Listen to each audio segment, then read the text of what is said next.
So far, we've looked at atoms, and then molecules, macromolecules, organelles, cells, and tissues, and now we're going to look at our first organ. And this organ happens to be the largest organ of the body, and that would be the skin, or integumentary system. You can see this little fellow's got a bit too much of it. This fellow here, from the Body Worlds exhibition, is proudly displaying his skin. As well he should, because that skin does, or well, did, a lot of things for him. I've come up with 9 things that the skin does, but if you think on it a bit, you can probably come up with a few more of your own. I would say the most notable, and perhaps the most important, would be mechanical protection, protection from the outside world. So the skin is going to prevent desiccation of the body. It's going to stop the body from drying out. It's going to protect against ultraviolet radiation. It's going to protect against other things out there in the environment that might harm you, and protect against frictional forces as well. It offers protection from microbes. So the outer layer of the skin is dead and very tough. It's filled with a really tough protein known as keratin. It's difficult for bacteria and other microbes to get through that layer to get to a blood vessel where they could potentially infect your whole body. Thermoregulation, so regulating temperature. If you're too warm, you can sweat, release water onto the surface of the skin, that evaporates, and then that's going to cool your body. You can also cool your body by increasing blood flow to the skin, and that'll radiate excess heat. Sensation, so you have pain receptors and touch receptors and vibration receptors in your skin, and this is an important source of information about the outside world. Pain receptors especially, they stop you from hurting yourself and damaging your tissues. Communication, so nonverbal communication, facial expressions are the result of the skin being moved by muscles. Also, if you're embarrassed, increased blood flow to the tissues of the face, to the skin, and you can see that someone's embarrassed if their face goes red. Also, we have pheromones that are released by the skin that play a role in communication. Excretion, so getting rid of excess substances, like for instance sodium. Some of that can occur at the skin. We can excrete things onto the surface of the skin. The lower layers of the skin, the hypodermis, store a lot of fat. If you gain fat, it's one of the places you're going to gain it. It's the first place that you're going to gain it on your body. Vitamin production, so vitamin D for instance, the first few steps in that process require exposure to UV. So that will happen in the skin. Absorption of materials. Not a big one, but of course some drugs and ointments and so on can be absorbed through your skin. The skin consists of 2 distinct zones. We have the epidermis, which is epithelial tissue. It has a basement membrane at the bottom where it makes contact with the underlying dermis, and it's got a free apical surface at the top where the skin makes contact with the outside world. Underneath the epidermis, we have the dermis, which is a thicker layer, and you can see there's lots of blood vessels and so on within that layer. Lots of things going on. We'll come back to that in a moment. And then underneath that, there's a third layer, which, depending on who you talk to and what textbook you read, isn't generally considered to be part of the skin. It connects the skin to underlying muscle and other tissues. So this third region is the subcutaneous layer. Cutaneous means skin, sub means below. It's also referred to as the hypodermis. Hypo again means below, below the dermis. And this subcutaneous layer typically has quite a bit of fat in it. It's a loose connective tissue with adipose cells mixed in. Now, how much fat there is depends on where we're looking on the body. It also depends, of course, on the person. If you have love handles, your love handles are made up mainly of subcutaneous tissue. Okay, so let's go back and just look at the epidermis and the dermis again briefly before we look at them in more detail.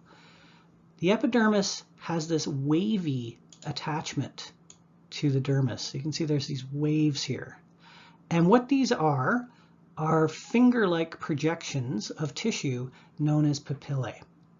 And you can see that over here where they've peeled back the epidermis. So we have these finger-like projections that lock together, and what they do is they prevent shear stress, frictional forces from separating the epidermis and the dermis.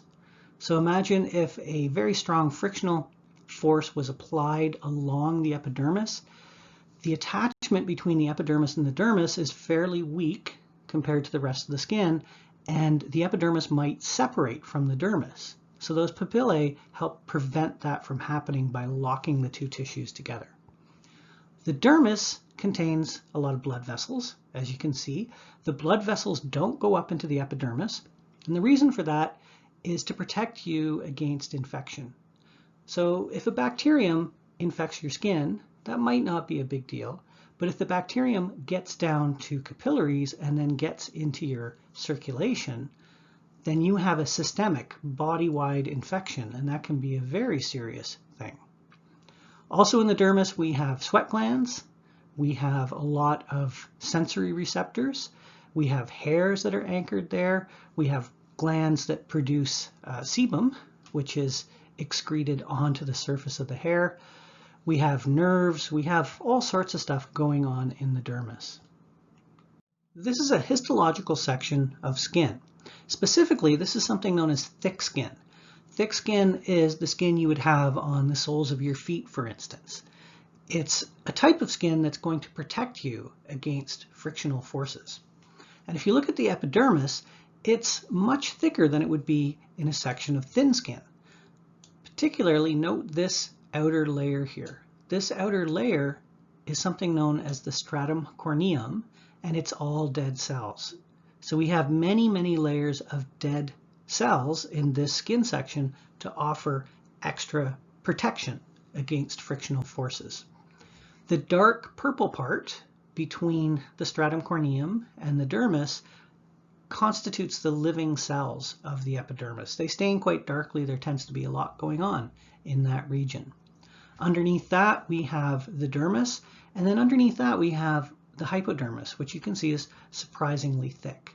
So on the pads of the feet, for instance, there is quite a lot of fat there just to add extra protection and support. Here's a comparison of thick and thin skin. And I want to point out that the magnification of these two photographs is different. The photograph on the right is taken at a much higher magnification. The thick skin is indeed thicker. So starting at the dermis and working our way up, looking at the thick skin, we can see there's a layer called the stratum basale or stratum germinativum. This is a single layer of cells that are undergoing mitosis, and they're the only cells in the epidermis that are undergoing mitosis. So the stratum basale is going to produce new cells, and the cells will move upwards. And then they give rise to cells that make up the stratum spinosum. These cells keep moving up, they keep getting pushed up by new cells forming at the base. They are going to become stratum granulosum cells, that's that fairly dark layer. And in the stratum granulosum cells, there's a lot of activity. There's a lot of vesicles that are filling up with oils and with materials that are going to be used to build keratin. Above that, in thick skin, we have the stratum lucidum. Lucid means clear. If you're lucid, you have clear thoughts. This is a layer where the cells are filled up with hydrophobic oils, and they tend not to take up the stain very well when you stain a slide. So that layer appears clear. It's only really noticeable in thick skin. It's not something you can pick out in thin skin.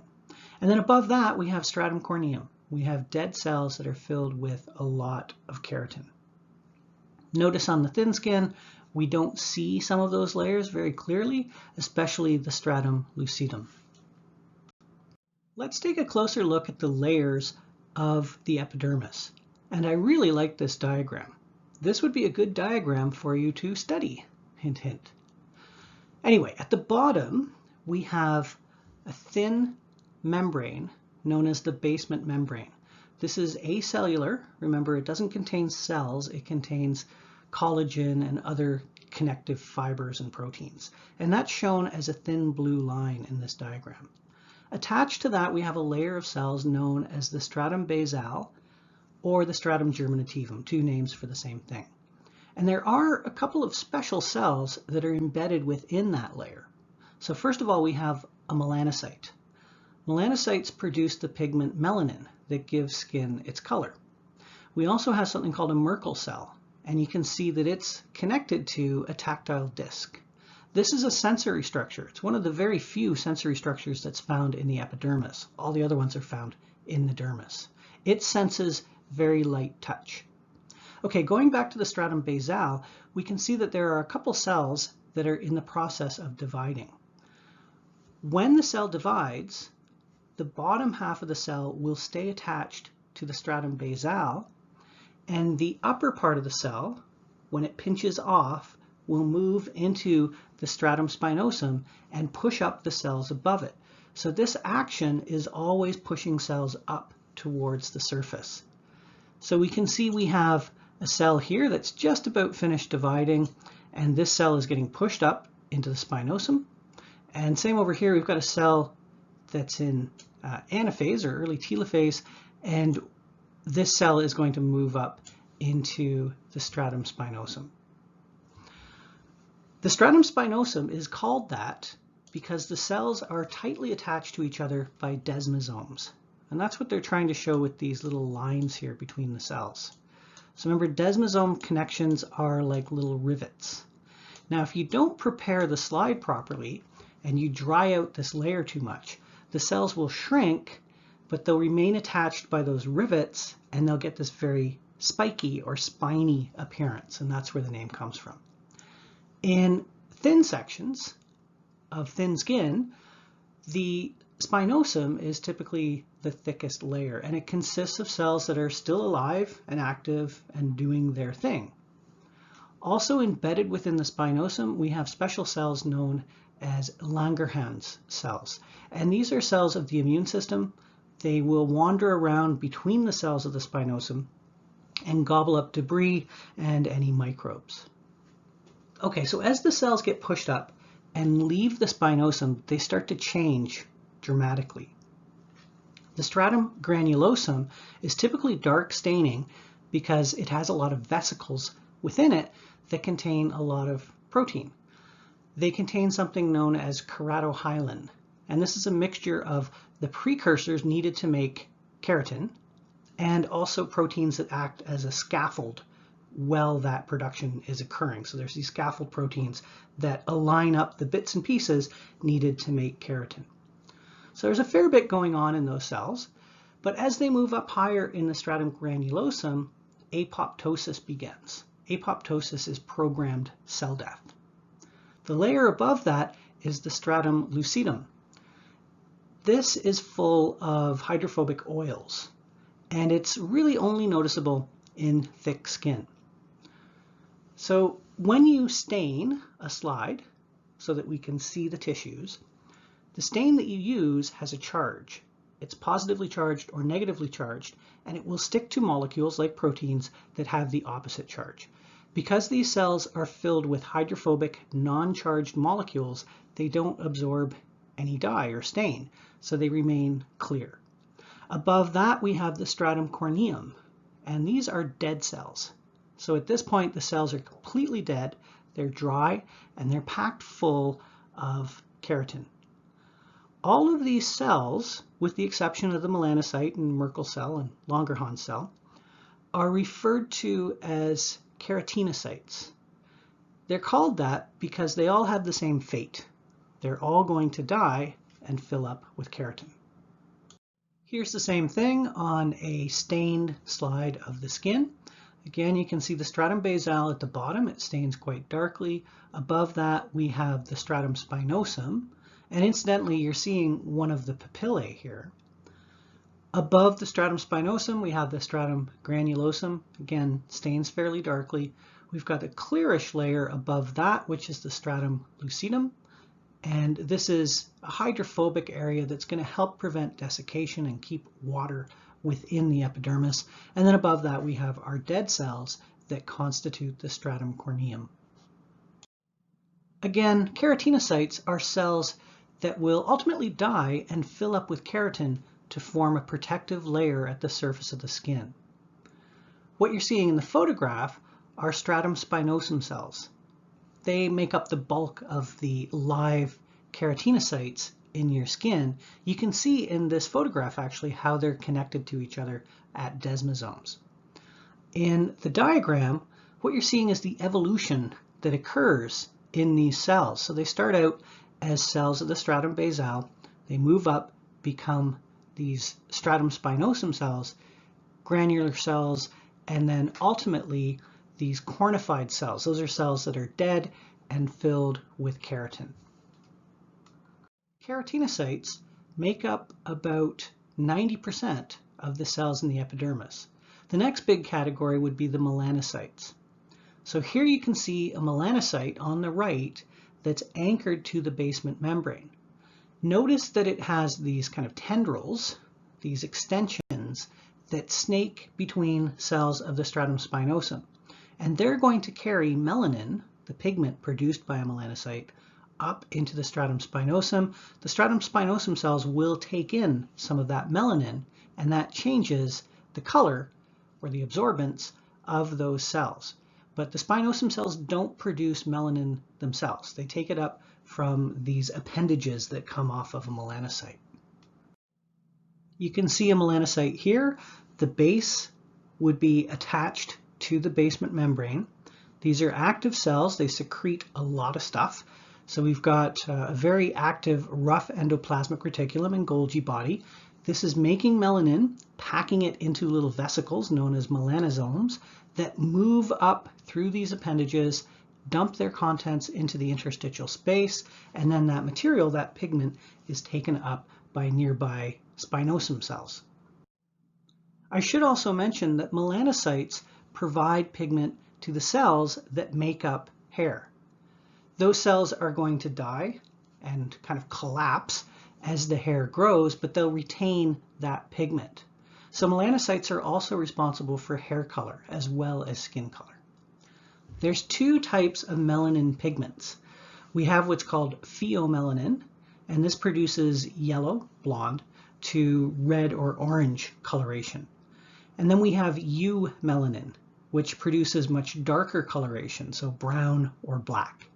Incidentally, I think I mentioned this before, but if you see EU at the beginning of a word, EU means true. So eukaryote means true kernel or true nucleus. Eumelanin is true melanin.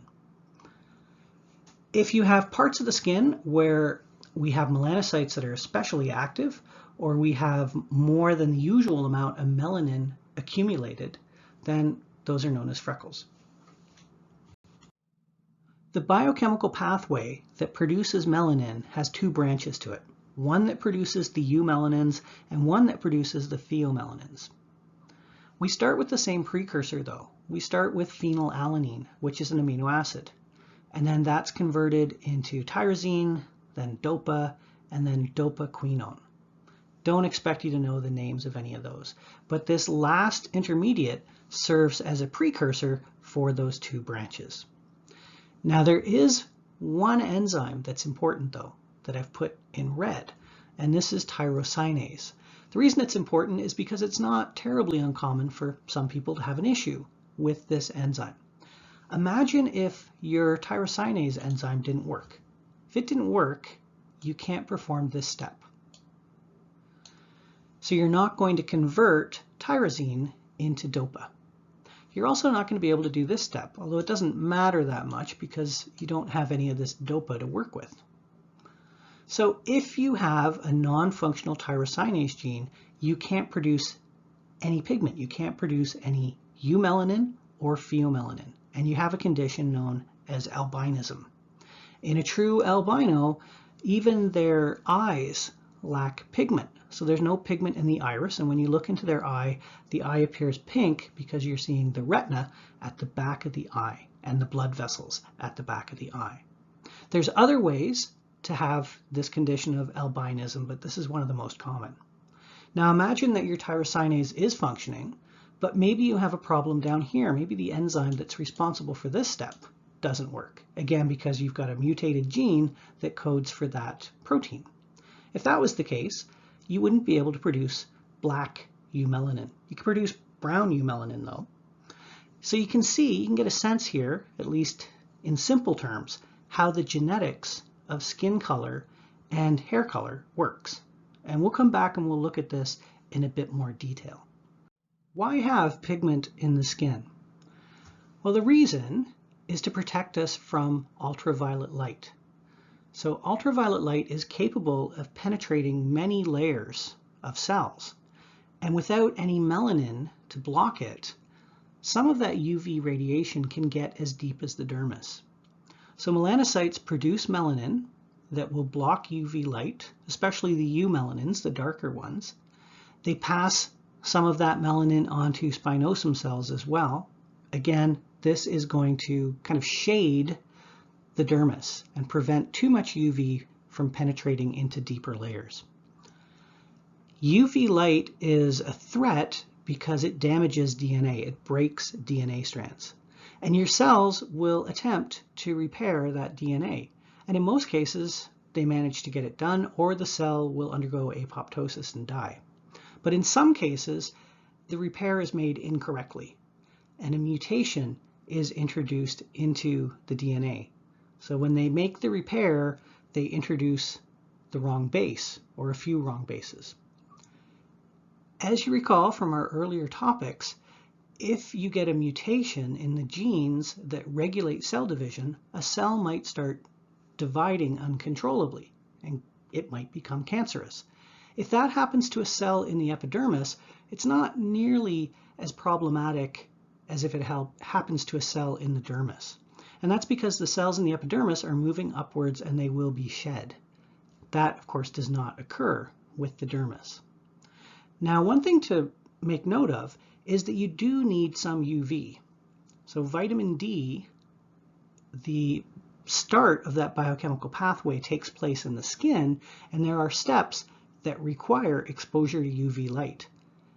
This leads to the production of an intermediate that then passes to the liver, where the construction of vitamin D is completed. But the first few steps that occur in the skin do require UV. So there's a trade-off here. We want to block enough UV so that we don't damage the dermis, while at the same time we need to let a little bit of UV light in so that we can manufacture vitamin D.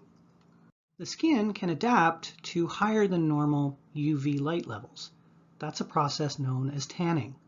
So what happens is the UV light is going to stimulate the melanocytes to produce more tyrosinase. More tyrosinase means more melanin is produced, and your skin cells get darker. When they get darker, they block more UV light, and they hopefully help stop continued damage to skin cells. Now, how effective this is in you, whether or not you tan or burn, is going to depend on how many melanocytes you have and how active they are, how functional they are. A lot of fair-skinned people freckle in the sun. Same thing is going on. So the freckles are caused by populations of melanocytes. So we've got areas where there's more pigment than normal, and the melanocytes, when exposed to UV light, are going to produce more pigment. In this individual, the pigment that they're producing is pheomelanin. So this individual in their freckles is not producing eumelanin. So melanin helps protect us against damaging UV.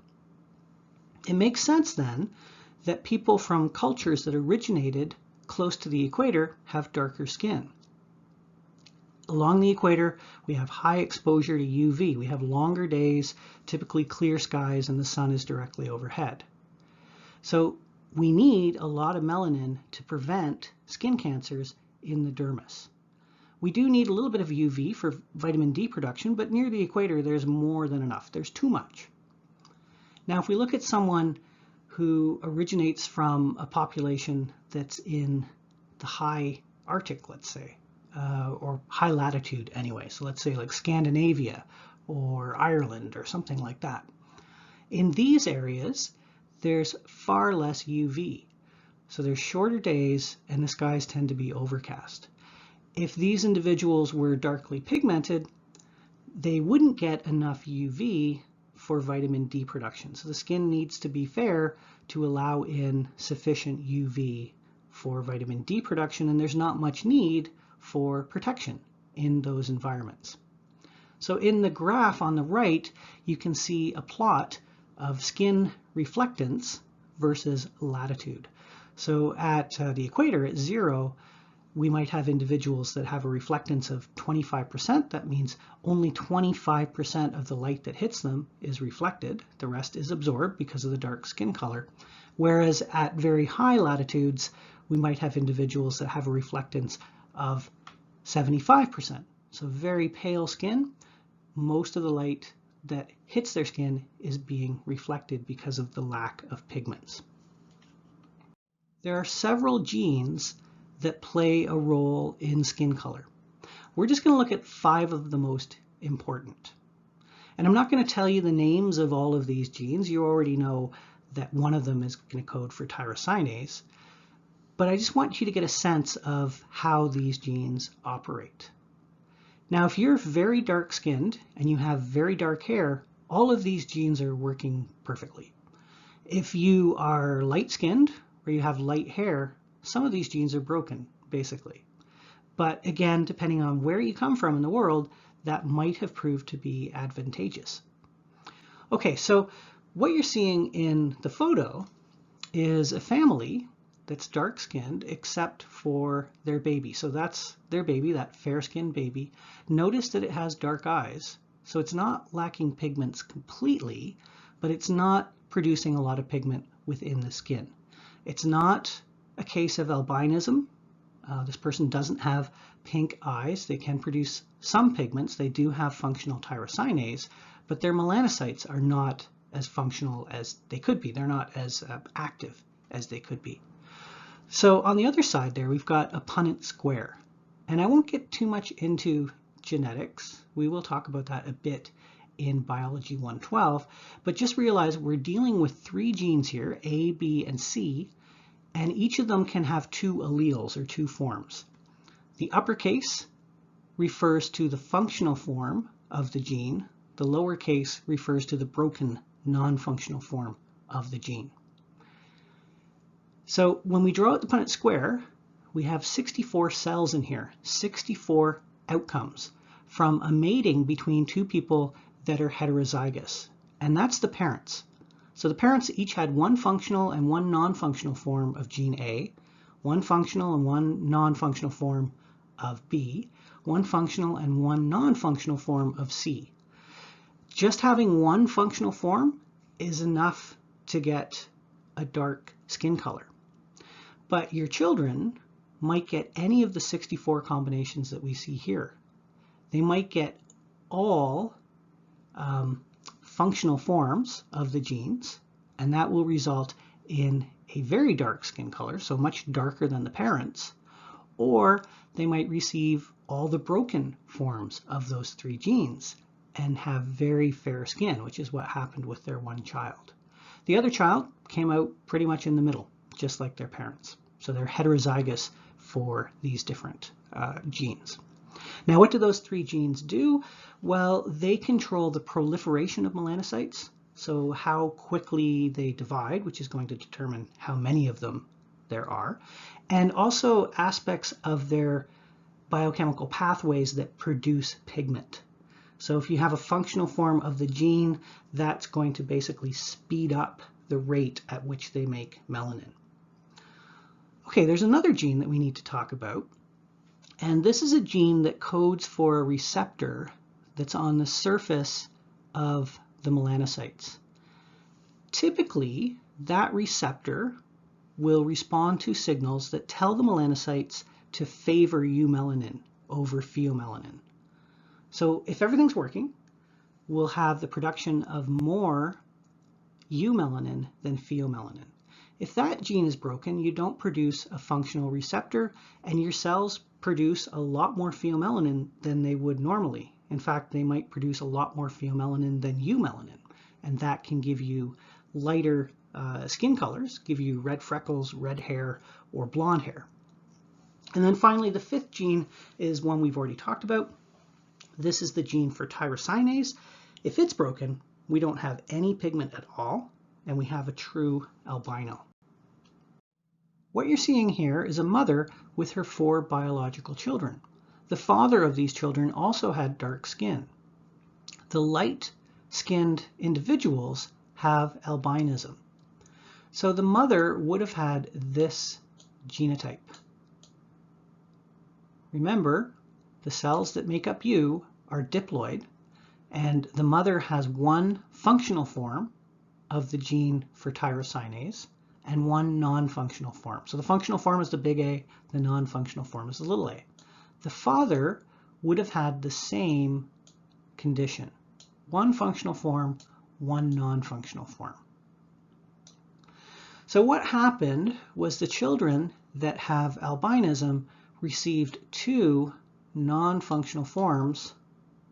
It's really hard to write with this mouse. They received two non-functional forms of the tyrosinase gene. So they got one non-functional form in the haploid egg, another non-functional form in the haploid sperm. So we have three children that have that homozygous recessive, and don't worry, you don't have to know about those terms just yet, but hopefully that jogs your memory. They have this homozygous recessive genotype. Now the one boy that is dark-skinned could have this genotype. He could have got a functional form of the gene from one parent and a non-functional from the other parent, in which case he's a heterozygous individual and a carrier for albinism, or maybe he got two fully functional forms, one from each parent. So he could have either of those two genotypes. I mentioned that freckles are localized areas of the skin where more pigment is produced than in the surrounding area. What differentiates a freckle from a mole is that a freckle is flat. There isn't a raised surface. If we have a raised surface, that's a mole, and that raised surface is due to the proliferation of melanocytes. We have melanocytes dividing faster than they should and forming this raised surface. So moles contain melanocytes that have acted rather unusually. Now, quite often, once a mole develops, sometimes prior to birth, it slows down and stops any further development. So you may have been born with a birthmark that hasn't changed throughout the rest of your life. Sometimes these moles can continue to develop and develop rapidly.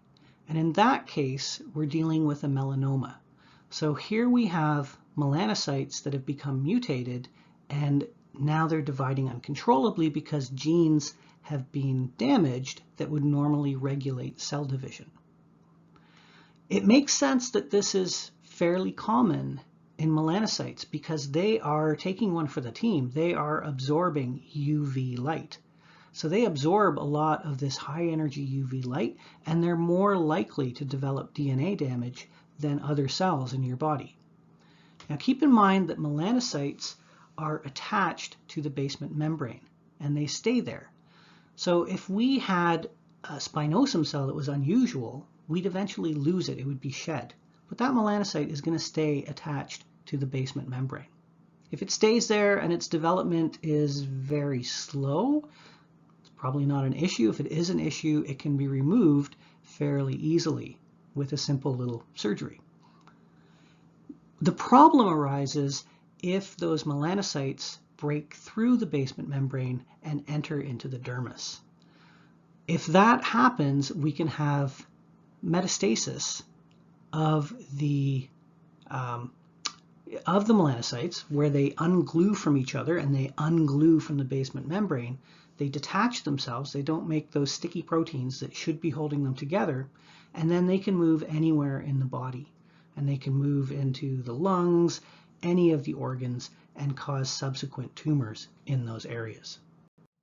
Should you be concerned about a mole? Well, there's a few signs that you can look for that will tell you if you're dealing with a melanoma. First of all, moles that are not problematic, that are benign, that aren't going to spread, tend to be symmetrical, whereas melanoma can be very asymmetrical. Benign moles tend to have a smooth border around them, whereas melanomas can be very lumpy looking with lots of lobes coming off. Benign moles tend to have the same shade of color all the way through, so they can be a number of different colors, but they should be just one color. Whereas with melanoma, you can have different colors within that same mole-like structure. So you can have part of it that's dark and part of it that's light. Diameter is important.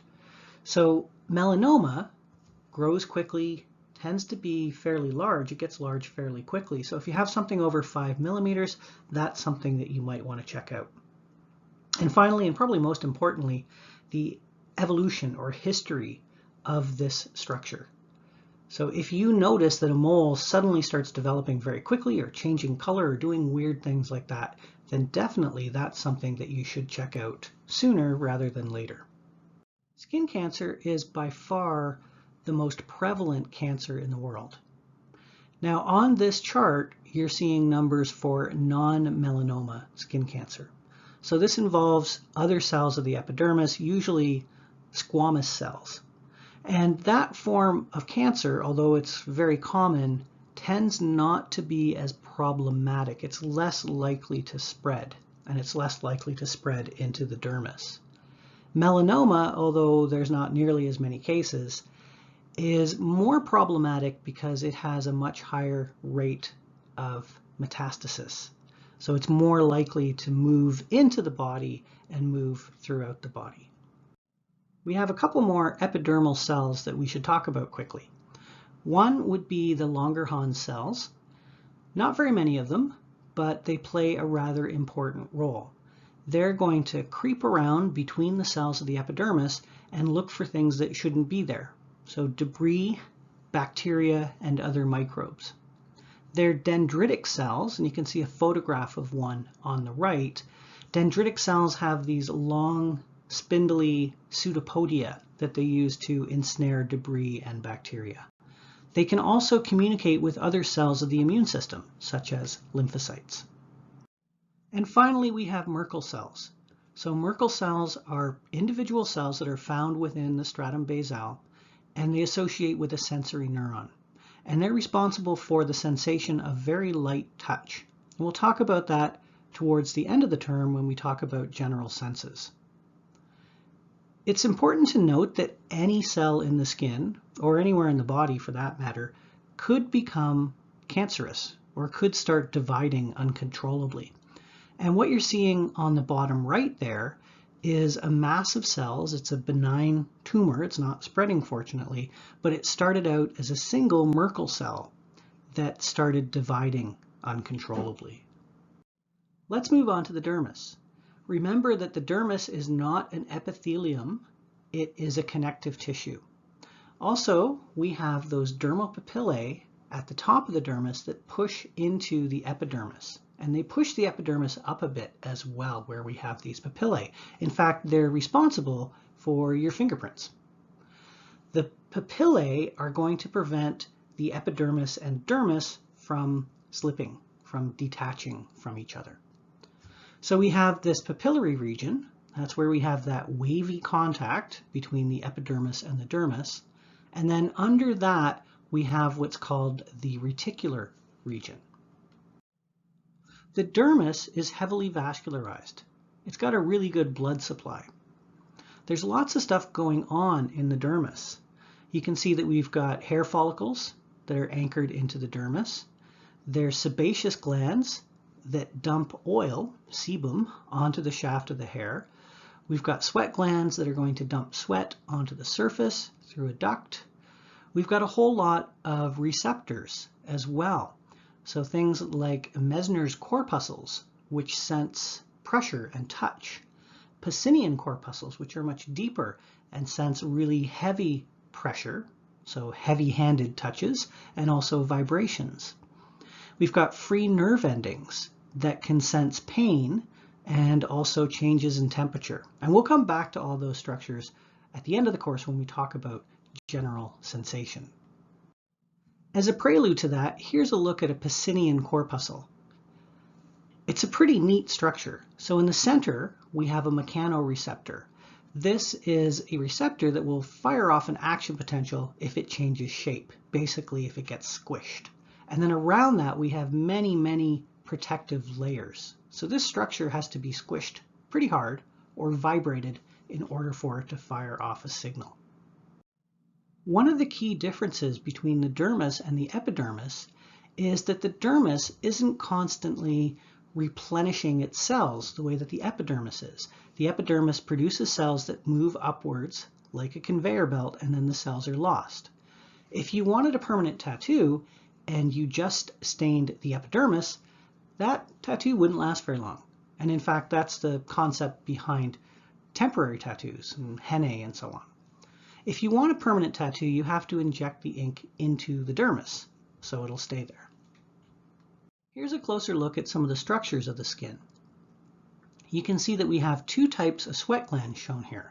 We have what's called an eccrine sweat gland, which is the more common type, and it produces a watery sweat that is meant to cool you down. And then we have apocrine sweat glands.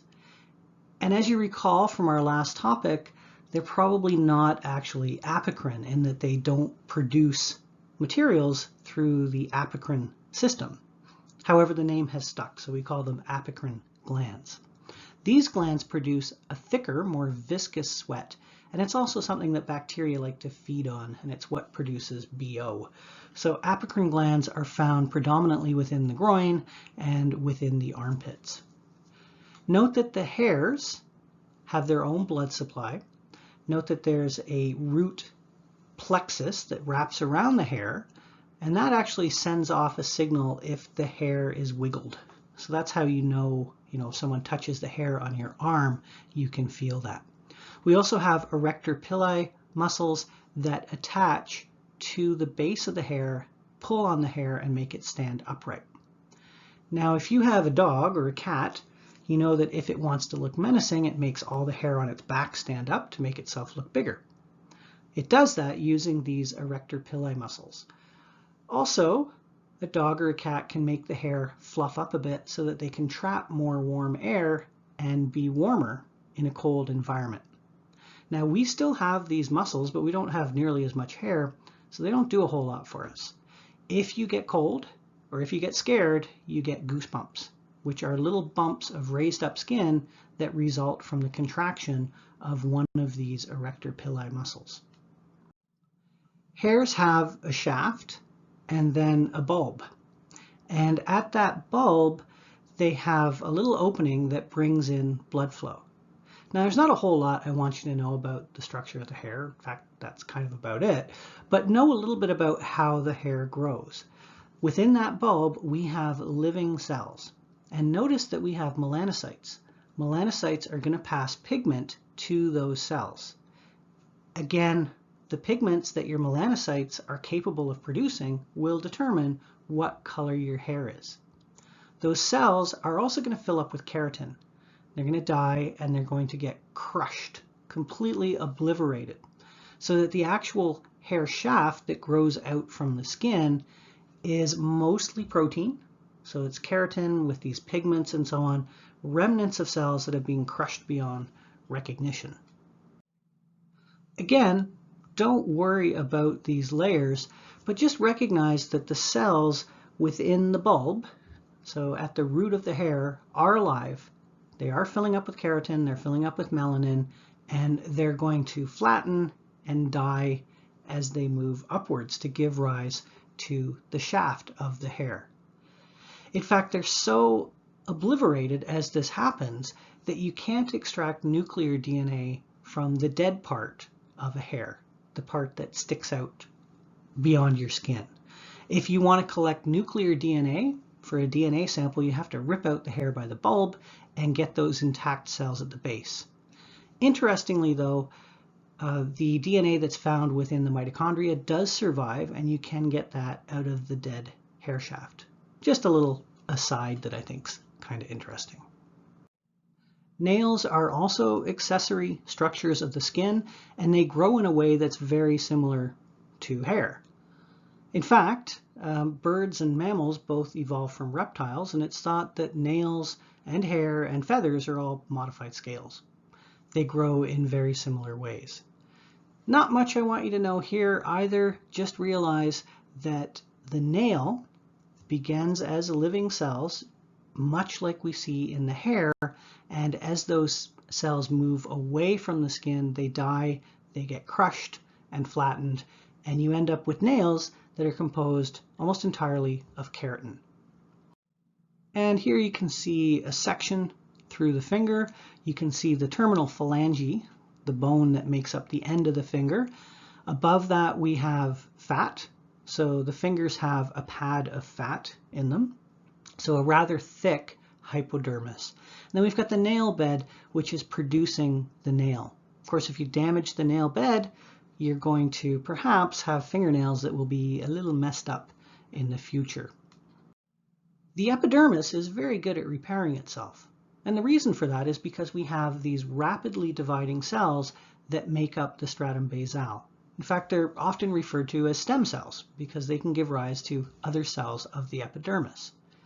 Now imagine you have a cut and it goes down through the stratum basale. What's going to happen is now we have a gap introduced. And if you remember, in an earlier topic, we talked about the idea that cells won't divide if they're touching other cells. This is known as contact inhibition. Well, now if there's a gap, the cells on either side of that gap will start dividing and moving sideways into the wound.